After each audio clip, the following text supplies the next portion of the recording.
You got to think about this guy.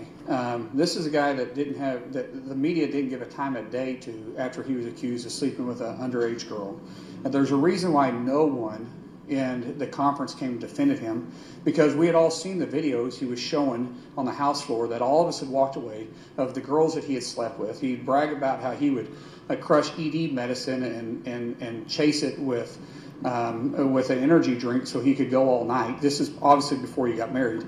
And so when that accusation came out, no one defended him, and then no one on the media would give him a time of the day. All of a sudden he found fame because he opposed the Speaker of the House. Senator Mark Wayne Mullen of Oklahoma said on Wednesday that Representative Matt Gaetz once boasted to other lawmakers about consuming erectile dysfunction drugs with sports drinks. The first time I ever met this guy, he walked up to me, and Kristi Noem at the time was at the podium. He was speaker, or he was elected at the time. He was a member-elect, so we was going through conference and orientation, and he walked up to me as Kristi Noem, now Governor Kristi Noem, and he said, "Man, she's a fine," and you can put the B word in place there. And I looked at him, I said, "Really?" Because Kristi is a very close friend of mine, and he turned around and walked away. Later, I will say he came up and apologized for that.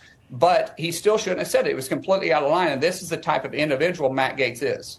None of this is surprising, seeing how it was reported a few years ago that Gaetz showed lawmakers new photos of women he had slept with. With that said, if Gaetzgate got him fired, I would be shocked. I'm only questioning any of this because Cawthorn was trending on Twitter/X today. Y'all remember how Representative Madison Cawthorn said his fellow lawmakers invited him to take part in orgies in Washington and snorted lines of coke right in front of him, right? Well, then he didn't get reelected to Congress out of North Carolina. Yeah, social media is wondering if any of that will now happen to Gaetz. I mean, considering what we know about Matt Gaetz and what he has been accused of, by the way, the Justice Department in 2021 began investigating allegations that Gaetz sexually trafficked a minor, though prosecutors eventually did not recommend that the Florida congressman be charged, per Business Insider. And the fact that he was the lone no vote in a human trafficking bill before that, my question is, why aren't more Republicans doing what Mark Wayne did? I mean,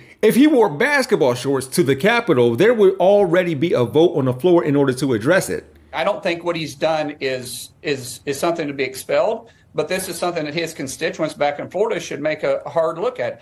I mean, there was many times that he would go out on news programs in the evening, and he would tell me personally, "Hey, I got to go sell my constituent catheters," because all he was doing was selling himself, and evidently his constituent base is an older base, and that he thought that was funny. But if Gaetz's constituents refuse to vote for him, will we call that getting Gaetz? Check out my TYT playlist here. All 500 plus videos that we have created can be found there. Watch them, every single one. And you can use the Jeff Wiggins hashtag in order to look for my other work where my architect knows Japanese.